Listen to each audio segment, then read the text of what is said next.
मंगलाचरण पण म्हणलं. मंगलाष्टक म्हणा. अष्टक म्हणजे 8 आहे म्हणून अष्टक म्हणलं. 8च आहेत ना? नाही जास्त.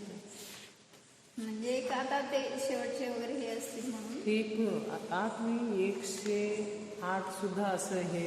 म्हणजे मंगल थोडक्यात सांगायचं त्यांना मंगल आहे हे म्हणून. तर मंगलाचरण म्हणा, मंगलाष्टक म्हणा, सगळ्याचा पर्पज एकच आहे. काय पर्पज? मंगल करणे.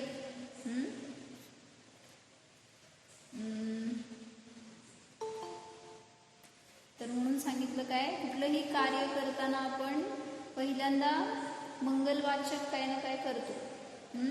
सांगितलं ना धौलामध्ये आपण बघितलं होतं हे 8 मंगल सांगितले त्यांनी. मंगल द्रव्य कुठले 8 मंगल द्रव्य? कलश, आरसा, कन्या, पांढरा घोडा असं वगैरे. आरसा कसं काय मंगल म्हणलं? मोहरी, ते पांढरे मोहरी वगैरे हे असे 8 द्रव्य सांगितलेत त्यांनी की जे मंगलवाचक आहेत. म्हणजे मंगल द्रव्य आहेत म्हणून त्यांना 8 मंगल म्हणले गेले. पण आरसा वगैरे हे मंगल कसं काय? असं काय? तर कलश पण मंगल काय आहे, कन्या काय मंगल आहे म्हणलं गेलं त्यांनी. त्याच्यात हेतू पण दिलेत बरं का. म्हणजे धौलामध्ये जर वाचलात तर धौलाच्या पहिल्या पुस्तकामध्ये ह्यांना मंगल का म्हणायचं ह्याच्यासाठी त्यांनी हेतू पण दिले.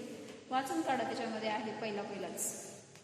म्हणजे कुठल्या तरी द्रव्याला मंगल असा आपण आरोप घालतो ना, तर ते काही असं ज्योतिषवर पण ते आरसा मंगल आहे, कुठं बी लावतात, त्याला अभिनय करतात, हे करतात, असं पण देव नाही येते. तर तिथं म्हणजे थोडक्यात म्हणायचं काय आहे की त्याला आरोप आलाय मंगल म्हणून. नाहीतर असं काय कुठली वस्तू मंगल नसते, आपले परिणाम आहेत शेवटी त्याच्या वेळेस असलेले. तर म्हणून सांगितलं की मंगलाचरण म्हणा नाहीतर मंगलाष्टक म्हणा, तर सगळ्याचा उद्देश एकच आहे की कार्याच्या प्रारंभी किंवा जे काय आपलं प्रयोजन असेल त्यावेळेस त्याचं सूचक म्हणून किंवा त्याचं शुभारंभ म्हणून आपण मंगलवाचक काय ना काय करतो. मग इथं सांगितलं पहिल्यांदा आपण शास्त्र अध्ययन करतोय, स्वाध्याय करतोय, तर मंगल म्हणून काय करा, अनुभव घ्या. जो मंगल असणारा स्वतःचा स्वभाव आहे त्याची अनुभूती हे सगळ्यात मोठं मंगलाचरण आहे. म्हटलं ना, मंगल स्वभावामध्ये फिरणं, तिथं आचरण करणं, ह्यालाच मंगलाचरण म्हणलं. म्हणजे जो आपला आपण आहे, मी आहे, तर मी सोडून माझी वस्तू बाहेर कुठं नाही आहे. आणि मग माझं चांगलं कुठं होणार आहे? माझ्यामध्येच होणार आहे.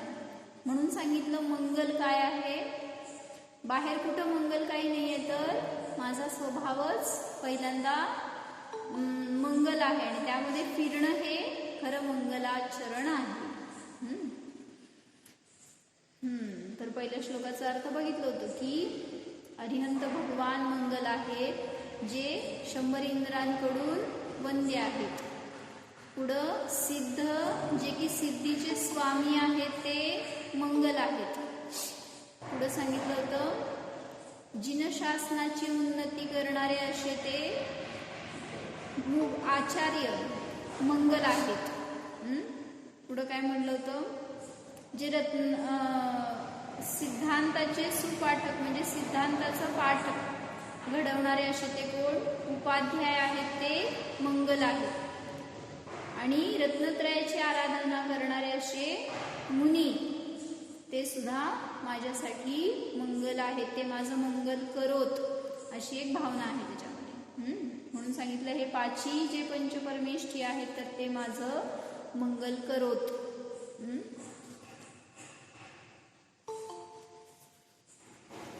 संजय काका कुठे आहेत?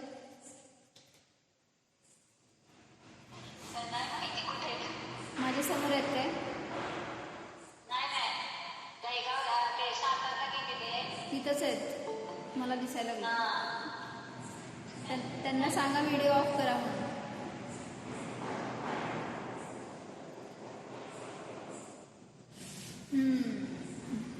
चला तर काय चाललं होतं आपलं, व्हिडिओ ऑफ करा. काका कोण आहे इथं समोर माझ्या? संजय नाव आहे. कोण संजय? नाही नाही तेच की, कोणाचं व्हिडिओ ऑन आहे ना त्यांना सांगते मी व्हिडिओ ऑफ करा म्हणून. त्यांचं पण नाव संजय दिसतं. बरं ठीक आहे चला.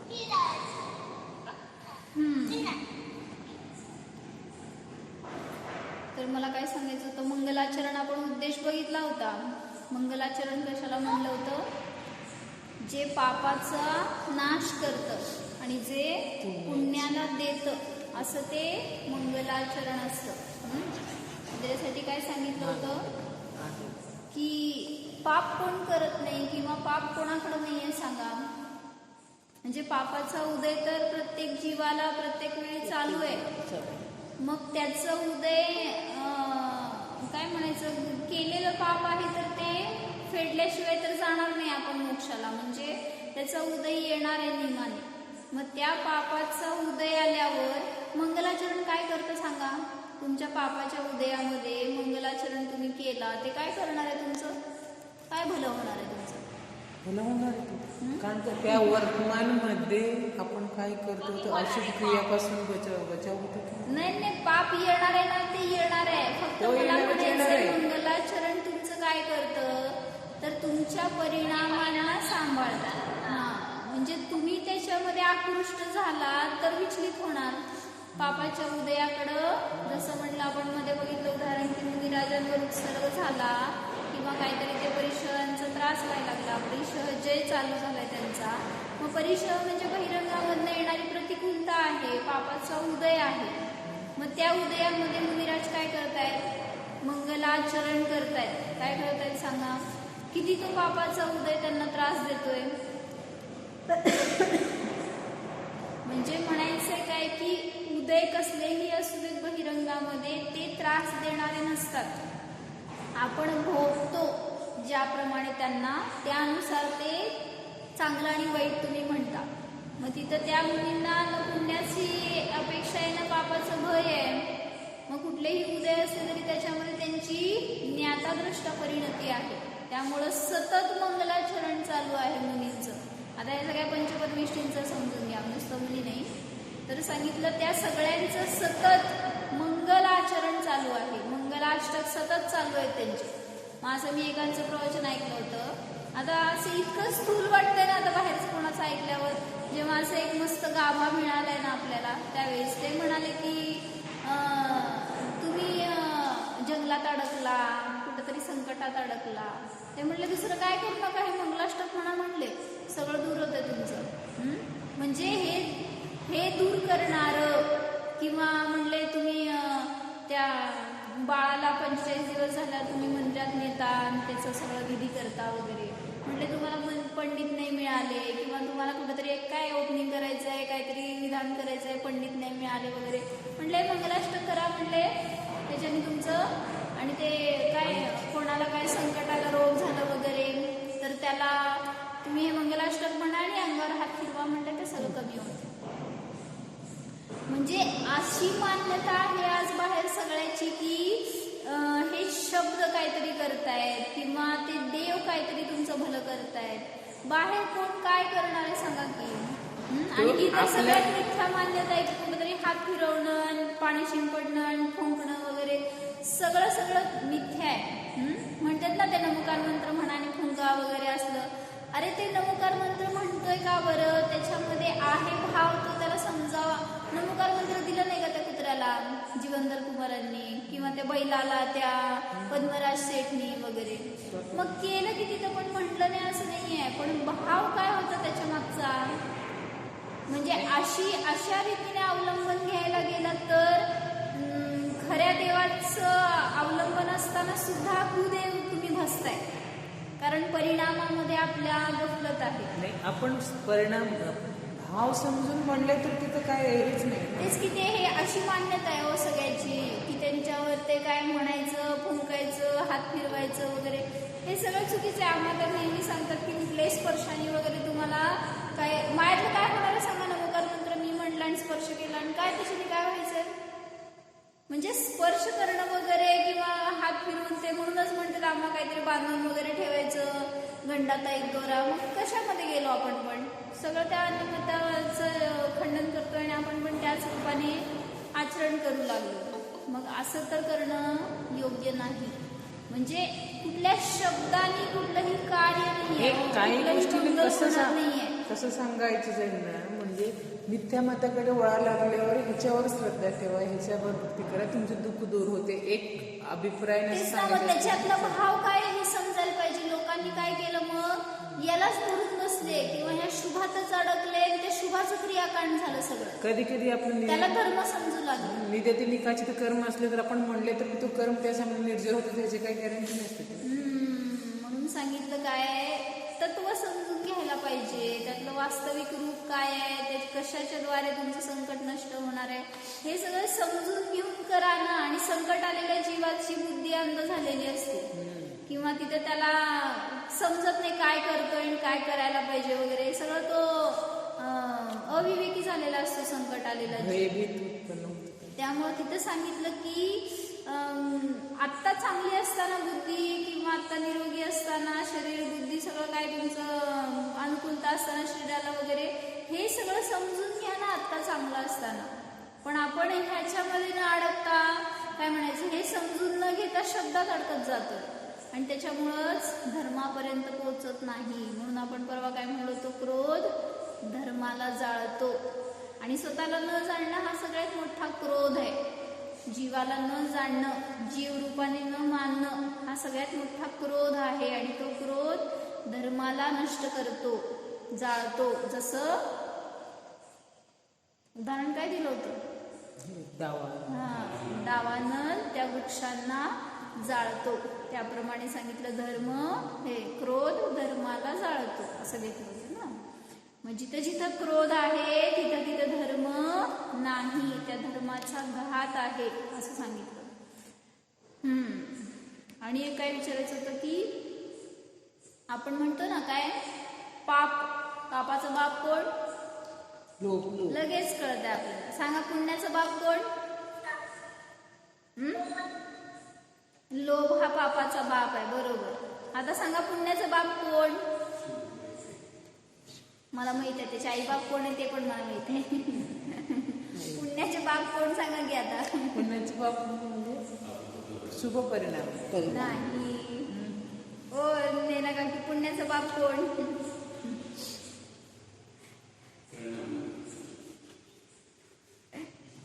प्रवचन सारची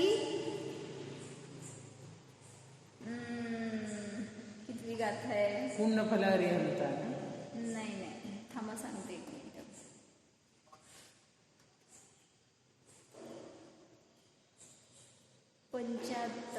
74 नंबरची गाथा असेल, 74-75 गाथा आहे.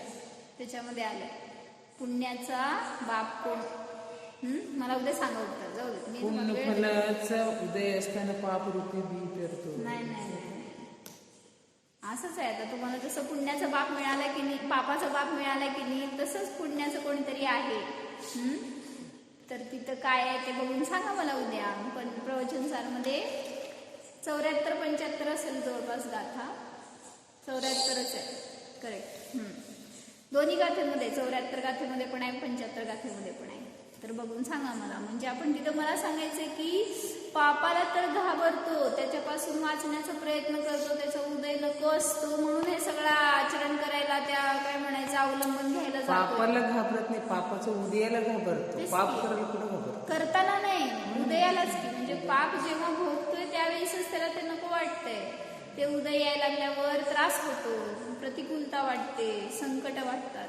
मग ते उदय नको वाटतंय तर परिणाम करताना कुठं तिथं सावधानता असते. म्हणून मग काय सांगतात वाक्य, पाप करताना भय वाटत नाही पण त्याचं उदय भोगताना रडतो.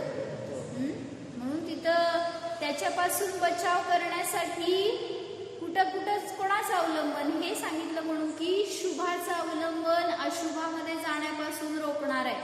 म्हणून त्या शुभाला धरा एवढंच प्रयोजन आहे. आणि शुद्धापर्यंत जाण्यासाठी मध्ये एक स्टेप येणारच आहे ही शुभाची.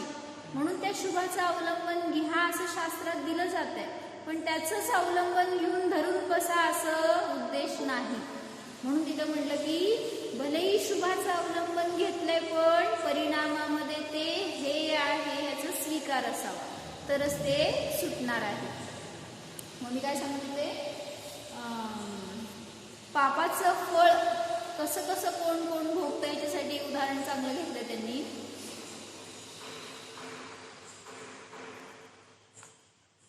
काय म्हणलं की सगळ्याकडून दोष होतात बरोबर, आणि त्या दोषाचा उदय म्हणजेच पापाचा उदय आहे. दोष घडतोय म्हणजेच पाप आहे. काय ना काय झालेली कुकृत्य असतात, व्यसन असतात, पाप असतात, त्याच्या निमित्तात आपल्याकडून तसे परिणाम होतात आणि तशा कर्मांचा आश्रव बंद होतो. त्याचे उदय भोगताना आपल्याला पण ते त्रास देतात. मग त्याच्यासाठी त्यांनी एक घटना सांगितली याच्यामध्ये.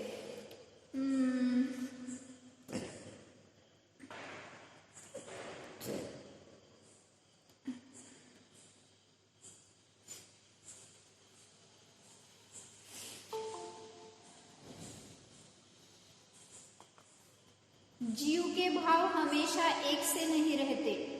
जो कभी खराब था वह पीछे अच्छा भी हो सकता है. आता आपण पाप केलंय तर तो सर्वथा पापी आहे असं धरू नका हे सांगायचं. त्यांचं मॉरल चांगलं घटवलंय त्यांनी की एखाद्याकडून काहीतरी दोष घडला तर आपण त्याला काय म्हणतो, हा सर्वथा दोषीच आहे. कधीतरी कोणी तुमची निंदा केली असेल, शिव्या दिल्या असतील, काय अपमान केला असेल तर आपण त्याला काय म्हणतो, नाही तो खूप खराब आहे किंवा त्याच्याजवळ जायला नकोय, त्याचा स्वभाव नाही चांगला. तर तीच परिणती त्यांनी म्हणलं की अनेक काळ राहणारी आहे का. आता त्याच्यामध्ये विशुद्धी वाढली असेल तर त्याचं आचरण बदललं असेल तरी पण आपण जर त्याच दृष्टीने त्याकडे बघितलं तर दोष कोणाचा, तो निर्दोष झाला आणि मी दोषी झालो. म्हणून सांगितलं तिथं की पाप केलं असेल, दोष केले असतील, पण परिणती बदलली तर त्याचे ते सगळे दोष सुद्धा नष्ट झालेले असू शकतात. म्हणून सर्वथा एखाद्याला पापी पाहू नका. जीव के भाव हमेशा एक से नहीं रहते. जो कभी खराब था वह पीछे अच्छा भी हो सकता है. असे सगळे पुराणांमध्ये उदाहरणं येतात. कोणी व्यसनी होता, व्यसनातून सुटला. सांगा बघा एक उदाहरण. सगळी व्यसन सोडला आणि तो पायसागर महाराजांचं येतं ना, सप्तव्यसनी होता. अंजन चोर सप्तव्यसनी होता. त्याचं आचरण दुराचरण होतं ना पहिल्यांदा, मग पुन्हा त्याची परिणती बदलली नाही का. त्याचा बहुभाग जीवनाचा दुर्व्यसनांमध्ये गेला, पण तरी सुद्धा जब कर्तव्य का बोध हुआ तो ऐसी साधना की कि उसी भाव में भगवान बन गए. काय कळलं, जेव्हा स्वभावाचा बोध झाला त्याच समयाला सांगितलं दुराचरण संपलं, पाप संपलं आणि त्यावेळेस सुद्धा त्याला त्याच भावामध्ये ते मोक्षाला कारण ठरलं. श्रेणिकाकडून पण झालंय. जे कोणी उत्सर्ग केलेले आहे त्या सगळ्यांकडनं झालं की पाप, पण परिणती बदलल्यावर तोच जीव पुन्हा चांगला पण झाला वर्तन त्याचं. गलती किससे नहीं होती, सभी से होती है. हम भी कितने दोष करते रहते हैं, सोच विचार करो. अच्छे अच्छे निंदे आचरण करने लगते हैं और वे ही जब अपने को संभालते हैं सो विचार संभालते हैं तो फिर उसी उच्च पद पर पहुंच जाते हैं. यही नहीं सर्वोच्च सिद्ध पद को पा लेते हैं.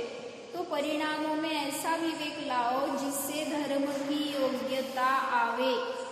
परिणामांमध्ये असं बदल करा, अशी विशुद्धी येऊ द्या की जेणेकरून धर्माची पात्रता जागृत व्हावी. योग्यतेसाठी काय वाक्य टाकलं सांगा. मी वाचलंय का योग्यतेचं वाक्य काय होतं, वाचा. चांगलं वाक्य होतं ते. तर इथं सांगायला त्यांनी की असे परिणाम बनवा की जेणेकरून धर्माची योग्यता प्राप्त व्हावी. तर त्यांनी एक उदाहरण दिलं. एक झालेली खरी घटना आहे की MP मध्ये कुठली तरी एक स्त्री होती आणि जमीनदाराची मुलगी होती ती, आणि तिचं लग्न झालं. तर लग्न झाल्यानंतर थोड्या दिवसातच तिचा नवरा मेला आणि ती विधवा झाल्यावर ती वडिलांच्या घरी आली. आणि वडिलांच्या घरी आल्यावर तिथं काय झालं की वडिलांजवळ राहत होती ती. अनेक दिवस चांगलं आचरण केलं, पण नंतर दुराचारिणी झाली. म्हणजे परपुरुषाची आसक्ती करू लागली. तिचं शील सुरक्षित राहिलं नाही आणि त्यामुळं तिचं सगळं ते आचरण बघितल्यावर ती अनेकांना भेटती वगैरे हे सगळं बघितल्यावर गावामध्ये निंदा होऊ लागली तिची. आणि मग आई वडिलांनी तिला घराबाहेर काढलं आणि तिच्यासाठी स्वतंत्र एक घर छोटं बांधून दिलं आणि तिथं ती त्या बागेमध्ये राहत होती. ते बागेत घर करून दिलं होतं, तिथं राहायची ती. आणि मग काय झालं की कुछ समय बाद आणि मग तिथं राहत असताना ती नंतर तिला अनेक दिवसांनंतर पश्चाताप झाला की आपण हे करतोय, हे चुकतंय. म्हणजे शेवटी काय म्हणलं, अंतरात्म्याचा आवाज पूर्ण सगळ्यांना येत असतो आणि त्याच्या निमित्तामध्ये शुद्धीकरण होत असतं. मग तिथं सांगितलं की उसकी अंतरात्मा पापों से घृणा करने लगी, मी हे करते चुकतंय. जोपर्यंत वेग असतो ना तोपर्यंत पापामध्ये प्रवृत्ती असते. त्या वेगामध्येच म्हणून सांगितलं आपल्याला आपला संयम, म्हणलं त्याला संयमित करावं लागतं आपल्या प्रवृत्तीला. जब उसकी मृत्यू के कुछ दिन शेष रह गए, म्हणजे ती आता जेव्हा मरणासन्न झाली आहे, थोडे दिवस राहिले, तिची शक्ती संपली आहे शरीरातली, तेव्हा समजलं तिला की आपण मरणार आहे आता. तब उसके मन में निर्मलता बढ़ने लगी. उसको मालूम पड़ गया कि मेरी मृत्यू के इतने दिन शेष रह गए हैं. विशुद्धी वाढली की सगळं समजत जातं बरं का. ध्यान करून बघा, त्याच्यासाठी ध्यान करायचं. आपलं आयुष्य किती राहिलंय, आपल्या शरीरात काय रोग झालाय का किंवा काय संकट येणार आहे का सगळं कळत असतं आपल्याला. कोणाकडून ज्योतिष बाबाकडे जायची पण गरज नाही त्यासाठी. म्हणजे आपल्या विशुद्धतेच्या निमित्तामध्ये सगळ्या गोष्टी ज्ञानात झळकू लागतात आपल्या सुद्धा. तसा क्षयक्षम उघाड होतो हे सांगायचं. तर सांगितलं तिला समजलं की माझं आयु अल्प राहिलेलं आहे. मग त्यावेळी स्त्री निश्चय केला की मी कुठल्या तरी तीर्थक्षेत्रावर जाऊन भगवंतांच्या भक्तीमध्ये आपलं जीवन संपवणार. म्हणजे तिथं माझे प्राण जावेत अशी तिची भावना झाली आणि तिने वडिलांना सांगितलं असं बोलून की मला कुठल्या तरी तीर्थक्षेत्रावर माझं अंत व्हावाची इच्छा आहे. मग त्यावेळेस वडील म्हणते तू इतकं पाप केलेली आहेस, तुला कोण तिथं तीर्थक्षेत्रावर ठेवून घेणार आहे वगैरे. पण ती म्हणते की नाही, मला आता माझ्या त्या सगळ्या परिणामांबद्दल पश्चाताप होतोय, मी त्या सगळ्या गोष्टींना सोडून स्वतःचं शुद्धीकरण करतेय किंवा हे तेच प्रक्षालन करण्यासाठी माझे हे भाव आहे असं तिने सगळं सांगितल्यावर लोक सगळी ऐकायला आली. सगळ्यांना माहिती होती ना ती दुराचारिणी आहे म्हणून. मग सगळ्या लोकांना समजलं की ती कुठंतरी क्षेत्रावर चालली आहे असं म्हटल्यावर लोक लगेच भेटायला आले आणि म्हणजे गर्दी केली ती निघाली असताना. आणि म्हणते की ही काय साधना करणार आहे, हिच्याकडनं काय होणार आहे पुण्य वगैरे, ही तर दुराचारिणी. म्हणजे कसं एक व्ह्यू बघतो आपण हे सांगायचंय मला. एखादं पाप घडलं, कोणीतरी समजा हिंसा केली, काहीतरी एखाद्या जीवाची मनुष्याची वगैरे एकाकडून हिंसा झाली, तुम्ही सतत त्याकडे कसं बघता, हिंसकच आहे हा, क्रूर आहे किंवा काय खुनी आहे अशाच रूपाने त्याच्याकडे बघता. कदाचित त्याच्याकडनं ते झालेलं चुकून पाप असेल किंवा त्याला अत्यंत पश्चाताप असेल अंतरंगातून, तर तुमच्या अशा वागण्याने खरंच तो हिंसक राहणार किंवा त्याचे परिणाम असे सतत पापाकडे राहणार. म्हणून सांगितलं की कोणाकडे बघून आपल्याला अशी भाव न होत की हा सर्वथा दोषी आहे, पापी आहे असं. मग तिथे सांगितलं की ते सगळे लोक आले आणि तिला याच दृष्टीने बघू लागले की ही काय धर्म करणार आहे, हिच्याकडनं काय चांगलं घडणार आहे, किती पाप केलंय हिने.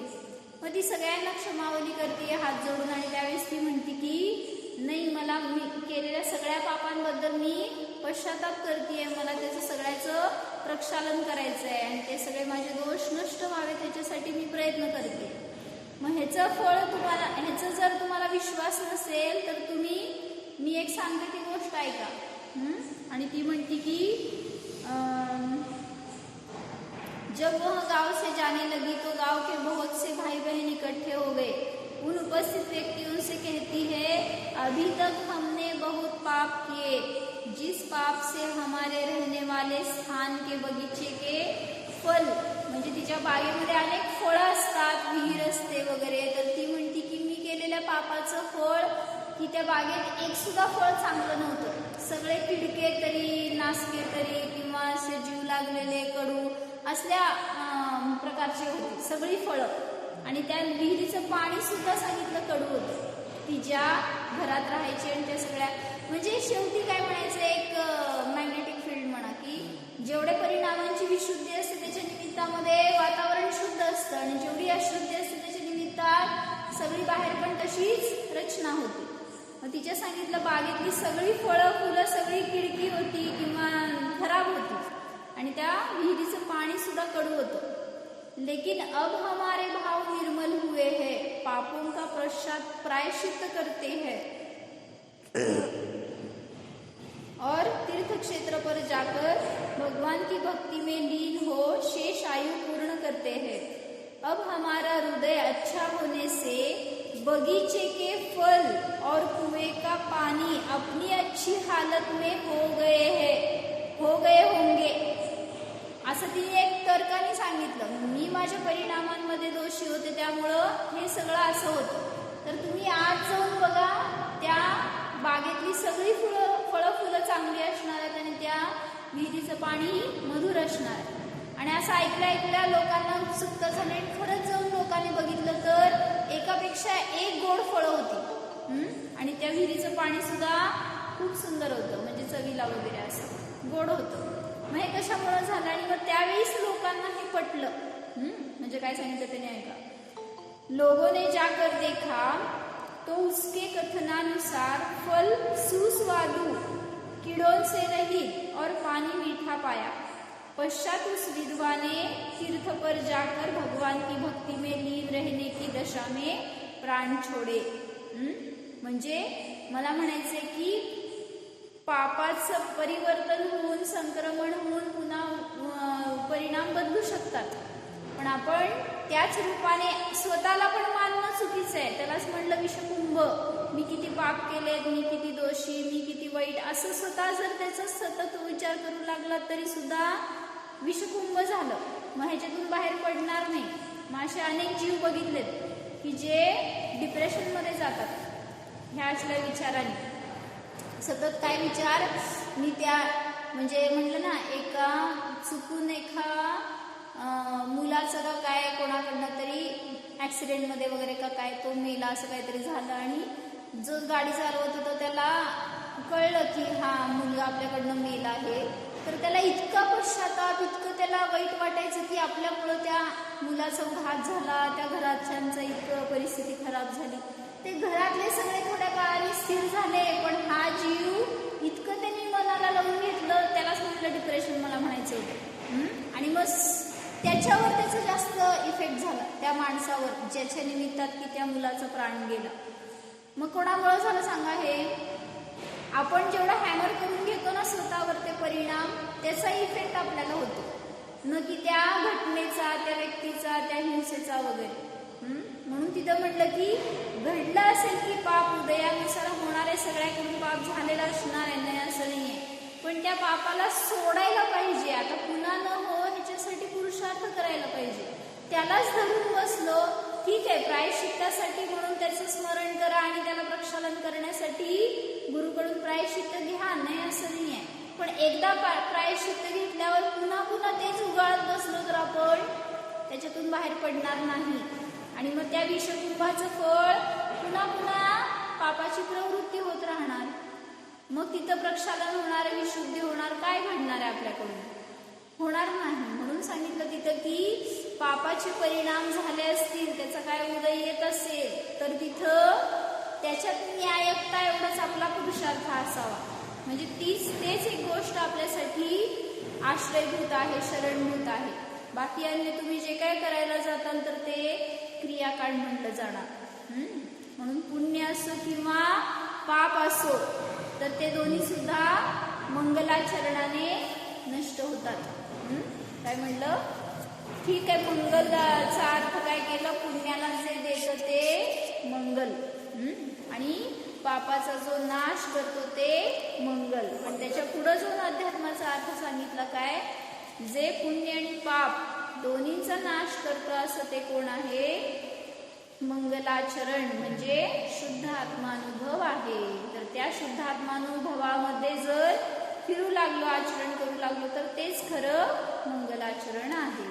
आपला दोष घडल्यानंतर प्रायश्चित गुरुकडून घेतो एखाद्या गोष्टी, पण आता आहार देण्यासाठी म्हणा, दुसऱ्या गोष्टी पण त्या जीवाला मग हे केले तर मग तो आपला दोष असा आहे का, म्हणजे आहार देण्याला पात्रता नाही, म्हणजे त्याला पश्चाताप झालेले आहे, दिवसांनी सांगितलेले मागितलेले. मग इथं का असं एक शंका बरेच लोकांनी विचारलेली असं. मग आपल्या पापाचं उदय एवढंच विचार करायचं, दुसरं काय करणार आहे. मी केलेल्या परिणामांचं इतकी, म्हणूनच योग्यतेचं वाक्य काय विचार दान द्यायला आपण पात्रता राहत नाही, हे करत परिणाम असे केलेत ना आपण, त्याच्या निमित्तामध्ये ती पात्रता आपली नष्ट झाली. मग भाव एवढेच करण्यायोग्य आहेत की आपल्याला पुन्हा माझ्याकडून असे कधीही वाईट परिणाम न हो. काही गोष्टी असं झालेलं एकाचं मुलाचं म्हणजे असं रोग झाल्यानंतर हे झाल्यानंतर आहार घेत नाही ना, म्हणे असं पोट झाल्यावर हे झाल्यावर ह्याचं झालं, ते पण काय किंवा पूर्व कर्माचा उदय आहे त्या जीवाला, पण आता त्या जीवाला तिरस्कार करून तुम्ही त्या त्या जीवाच्या परिणामांचीच योग्यता तशी होती, म्हणून तर त्याला तो पोट झाला. आहार द्यामध्ये एक भेदभाव, एक तिरस्कार आहे, तो ठीक आहे, तो ते पाप केलेलं पूर्वजन्मामध्ये. नाही नाही नाही नाही, तिरस्काराची प्रश्न करतो. तिरस्काराची बुद्धी नाहीये तिथं, पात्रता नाही राहिली त्या जीवाची. जसं तुम्हाला म्हणलं की मला फार इच्छा की मला डॉक्टर बनायचंय, का बरं मला नाही बनवतो. मी जाऊन तिथे मेडिकल त्या कॉलेजमध्ये जाऊन ऍडमिशन घेतली, तिथं समजा मी त्यांना मांडलं की मला डॉक्टर बनायचंय, मला घ्या. तुम्ही काय बघणार माझ्यामध्ये, मग तुमची पात्रता असल्याशिवाय उगीच कोणाला पण भरती करून घेतात का काय. आम्ही बघितलं होतं जेव्हा नाशिकवरून आमचे ऍडमिशन झाले होते, तेव्हा अनेक मुलं मुली त्या MBBS साठी धडपडून किती प्रयत्न आणि किती रडारडी आणि किती पुरुषार्थ त्याच्यासाठी ते मिळावं सीट म्हणून, आणि नाही मिळालं तर कुठं मिळेल तिथे जाऊन धडपडून घेण्याची तयारी. अशी पात्रता असल्याशिवाय थोडी ना तिथे मिळणार आहे आपल्याला. मग इकडं तिकडं सगळीकडे बघतात पात्रता म्हणल्यावर, इथं तर महान जिन मार्ग आहे. मग अशा ठिकाणी तर कोणा पण येराया गवाळाचं काम नाही आहे. तिथं सांगितलं म्हणून की आपल्या परिणामांनुसार आपल्याला सगळ्याची योग्यता प्राप्त होती. मग मी तेच योग्यतेचं वाक्य काय विचारलेलं, योग्यता जाणार तर योग्य पदाला जाताल. मग असं नाही म्हणजे हे पात्रता नाही, आता दोष दिले तिला, इकडे तिकडे हात लावले तर तो धर्मापासून वंचित झालं तर ते पण पाप त्याचंच. मग काय म्हणजे त्याला पापाच्या हृदयात आता अशी पर्याय मिळाली आहे, याच्यात पण पाप करेल तर कोण त्याचं भविष्य सुधारू शकणार आहे. त्याचं आता कर्तव्य एवढंच आहे की केलेल्या पापाबद्दल पश्चाताप करणे आणि त्याचं प्रक्षालन करणे, ह्याच्यापेक्षा दुसरं त्याला काय करता येणार नाही. गुरु तर त्याला किती म्हणून पुण्य तोडू शकणार आहेत का, त्याला त्याचं भलं करू शकणार आहेत. मार्गदर्शन एवढंच गुरुच्या हातात आहे. तू हे केलेले परिणाम आहेस. मग म्हणून म्हणलं ना की शास्त्रात पण त्यांनी सांगितलंय 4 वर्ण आहेत ना, कुठले, ब्राह्मण, काय क्षत्रिय, शूद्र आणि वैश्य, असं काहीतरी 4 वर्ण. ब्राह्मण, क्षत्रिय, वैश्य आणि शूद्र असं काहीतरी 4 वर्ण आहेत. मग त्याच्यामध्ये शूद्र लोकांना दानाची पात्रता नाहीये असं त्यांनी स्पष्ट सांगितलं. मग का असं सांगितलं, शूद्रांमध्ये सुद्धा आता कितीतरी अनेक चांगले परिणामी लोक असतात, किंवा त्यांची पण दयादानाची प्रवृत्ती भरपूर असते. आज तर सगळे शूद्रांचंच काय म्हणायचं राज्य आहे. सगळं त्या भरत चक्रवर्तीच्या स्वप्नानुसार सांगितलं ना, क्षत्रियांवर शूद्र लोक राज्य करणार, जसं त्या हत्तीवर माकड बसले. चंद्रगुप्त मौर्य. चंद्रगुप्ताचं स्वप्न होते ते, बरोबर. तर त्या स्वप्नाचं फळ सांगताना त्यांनी हेच सांगितलंय की हा पंचमकाळ असा वाईट आहे की याचं फळ असं आहे की निमाने क्षत्रिय लोकांचं राज्य होतं पूर्वी, तर ते क्षत्रिय शूद्रांच्या अधीन राहणार, शूद्रांकडून त्यांनी आपली उपजीविका करणार. म्हणजे आता हेच बघा की म्हणून ह्याच्यावर त्या शूद्रांचे जे काय विचार असतील, आचार असतील, काय त्यांचं सगळं आचरण असेल ते किती कसं असणार आहे त्याच्यानुसार तुम्हाला फॉलो करावं लागणार आहे. कोण आहे तो तुमचे राष्ट्रपती? कोण आहेत राष्ट्रपती? कोविंद. सांगा कोण आहेत? मग आता कोणाचं राज्य चाललंय सांगा आणि कोण करते? टीव्हीच नाही पण माहिती नाही कोण. मग तिथं म्हणलं की हे सगळं आता असं फलित दिसायला लागलंय डोळ्यासमोर की पूर्वी क्षत्रिय होते ते राज्य करायचे आणि त्यांच्या अधीन ते शूद्र राहायचे. त्यामुळं क्षत्रियांचं आचरण श्रेष्ठ असायचं, त्यानुसार त्या सगळ्या इतरांना वागावं लागायचं, तसं त्यांना मार्गदर्शन मिळायचं. पण आज तुम्हाला मिळाले हे असं सगळं चाललंय ना, काळाचा फ्लो जिकडं चाललाय ना सगळा आपलं घात होणार आहे त्याच्या निमित्त. म्हणून म्हणतात की सुरक्षित राहा. जे सगळं जिथं शासन सांगतंय ना तर त्याच्या निमित्तामध्ये आपल्यामध्ये आपल्या वस्तूला जाणून जेवढं सुरक्षितता मिळेल ना तेच आपलं सेफ गार्ड आहे, त्याच्याशिवाय दुसरं कोण नाहीये. बाहेर आपण कुठं कोणाच्या शरण जाणं योग्य नाही. इथून जाऊन कुठं जर बसलो देवगतीमध्ये तर तिथं पण आपल्याला त्या भोगांची रुची न हो, ह्याच्यासाठी सांगितलं आता साधना करायला पाहिजे. बरं आपला विषय भरगटायला लागलाय. फक्त मला म्हणायचं होतं की पुण्य आणि पाप तर सगळ्याला उदय चालू आहे, पण आपण काय करतो? पुण्याच्या उदयामध्ये हर्षून जातो आणि पापाच्या उदयामध्ये शोक करतो, खेद करतो, तर ते योग्य नाही. जो ज्ञानी आहे तो सगळ्याला कसं पाहतोय? पाप असो किंवा पुण्य असो ज्ञेय पाहतोय आणि त्याच्यापासून स्वतःला भिन्न जाणतोय. मी तुम्हाला एक प्रश्न काय विचारलाय आज? काय प्रश्न विचारला? प्रश्न पण नाही लिहून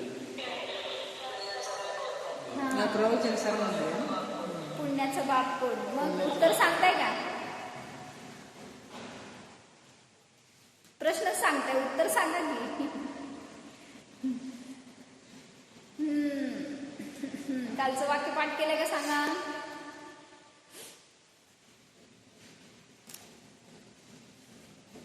अमृता ते काल होती का? कालचं वाक्य काय होतं? सिद्ध कसे आहेत? अनुभव केला असेल तर लक्षात असणार, राहणार लक्षात. बोला, कोणाला माहित आहे?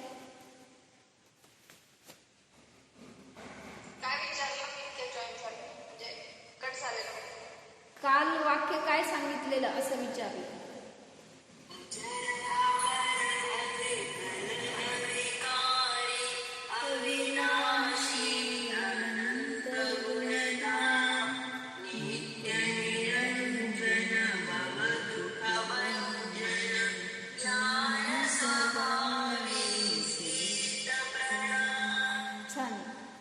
मला अनुभव झाला. तुम्हाला छान अनुभव झाला का त्याचा?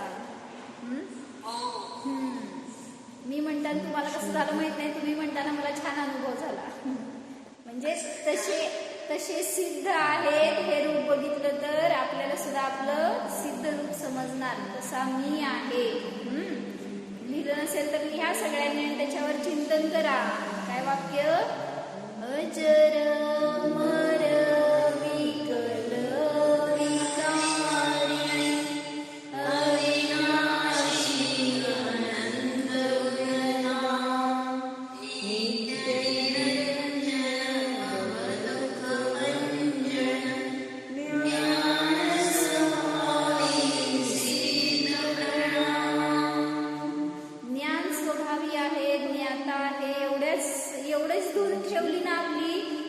संपणार आहे आपला. तेवढं सोडून आपण बाकी सगळं करायला जातोय, ज्ञाता राहत नाहीये. म्हणून त्या ज्ञाताला धरा. प्रॅक्टिकली जर असं दिवसभरातल्या सगळ्या कंडिशन्स मध्ये जाणण्याचा प्रयत्न करा. काय ज्ञाता आहे? जेवायला बसलाय तर त्यांनी एकाने सांगितलं ना की सगळ्यात जास्त भेदविज्ञान करा जेवायला बसल्यावर. कसं करायचं बाबा? खाताना सगळं विसरून गेलेलो असतो. ही डिश छान आहे, ह्याच्यात ते कमी आहे, हे आज केलंय ते उद्या करू, काल कसं केलं तर उद्या असतं. ह्याचा सगळा विचार असतो. भेद विज्ञान कुठला अभेदच झालेला असतो सगळं त्या खाण्याशी. आपण आणि मग कुठला आत्मा आणि काय, नुसतं ते डिश आणि ते पदार्थच दिसत असते, तर आत्मा वित्मा सगळं विसरून गेलेलं असतं. त्याच्याबरोबर आपण पण चेतन झालेलो असतो. म्हणून तिथं म्हटलं की दिवसभरातल्या सगळ्या गोष्टींमध्ये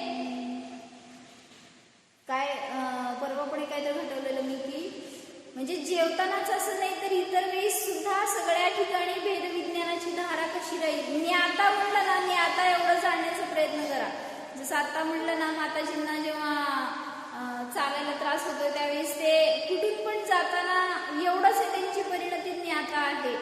म्हणजे आणि जे पण भेटतील किंवा सांगतील तर ते पण त्यांच्या तोंडात हेच आहेत शब्द, ज्ञाता आहे, एवढं जाणायचंय बस, अशरीरी आहे, जाणणारा आहे. एवढं सतत आपण जागरूकता ठेवली तर संसार इथंच संपला आपला.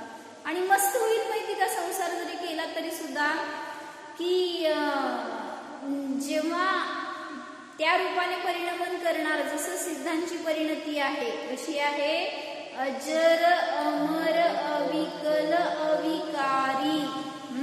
म्हणजे आहे रूप तसं तसं पाहतायत ते, आणि आपण जसं आहे तसं पाहत नाहीये, जसं नाही तसं पाहतोय स्वतःला. अजर अमर अविकल अविकारी अविनाशी अनंत गुणधाम. सिद्धांची पूजा आहे ती एक, आणि त्याच्या शेवटचे 2 लाईन आहेत, त्या सगळ्या अष्टकामध्ये त्यांनी ते खेळवले. त्याच्याद्वारे तुम्ही त्या सिद्ध रूपाकडे जाण्यासाठी सांगितलेलं. अविनाशी अनंत गुणधाम नित्य निरंजन भवदुःख भंजन ज्ञान स्वभावी सिद्ध प्रणाम. भवदुःख भंजन म्हणजे भवदुःखाचं भंजन नष्ट करणारे आहेत. असे ते, असा तो सिद्ध स्वभाव, ज्ञान स्वभाव माझाही आहे असं पाहिलं असताना आपल्याला सुद्धा आपल्या सिद्ध स्वरूपाची सहज अनुभूती होणारच. आणि जो स्वभावाला जाणणार त्याचं ते मंगल आहे. आपल्याला मंगलच करायचंय ना शेवटी, मंगलाचरण कसं होणार त्याच्यासाठी. आणि ते काल परवा कोणीतरी ह्याच्यावर टाकलंय समवेगवर, एक आपण काय कर्म करतो त्यानुसार फळ मिळतं. ह्याच्यासाठी धृतराष्ट्राचं जे उदाहरण दिलं ना, चांगलं दिलं. कोणाला पाहिजे वाचून बघा, त्याच्यामध्ये नाही वाचलं असं तर मी उद्या सांगते काय आहेत त्याच्यात. म्हणजे फक्त एवढं त्यांनी घटवलं की त्या धृतराष्ट्राच्या डोळ्यासमोर त्याची 100 मुलं मेली, तर तो एवढा खेद करतोय की असं मी काय पाप केलंय की ज्याचं फळ स्वरूप माझ्या डोळ्यासमोर माझी सगळी मुलं मृत्युमुखी पडली आहेत. मुला का भाऊ? मुलं, धृतराष्ट्र. धृतराष्ट्राची 100 मुलं तर ती मेली ना त्याच्या डोळ्यासमोर. म्हटल्यावर त्यांनी विचारलं कोणाला तरी की असं मी काय पाप केलंय जेणेकरून की मला असा उदय आलाय. आणि त्या कृष्णाला विचारलं त्यांनी, आणि मग त्या कृष्णाने उत्तर दिलं, ते चांगलं दिलंय. ते सगळ्यांनी त्याच्यावर वाचा, नसेल तर मी उद्या सांगते. हो,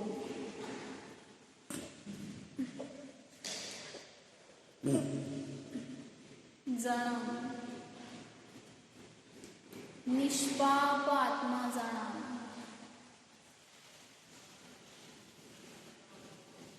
या जीवाने अज्ञान अवस्थेमध्ये अनेक पाप केले. त्या समयातही हा आत्मा निष्पाप होता. आता त्या पापाचा प्रायश्चित्त पश्चाताप करतोय. या समयातही हा आत्मा निष्पाप आहे. सतत स्वतःला ज्ञाता जाणण्याचा प्रयत्न करा. पुण्य पाप हे माझा स्वभाव नाहीत, ते माझे रूप नाहीच. त्यापासून स्वतःला भिन्न पहा, निष्कर्म जाणा. निष्पुण्य स्वरूप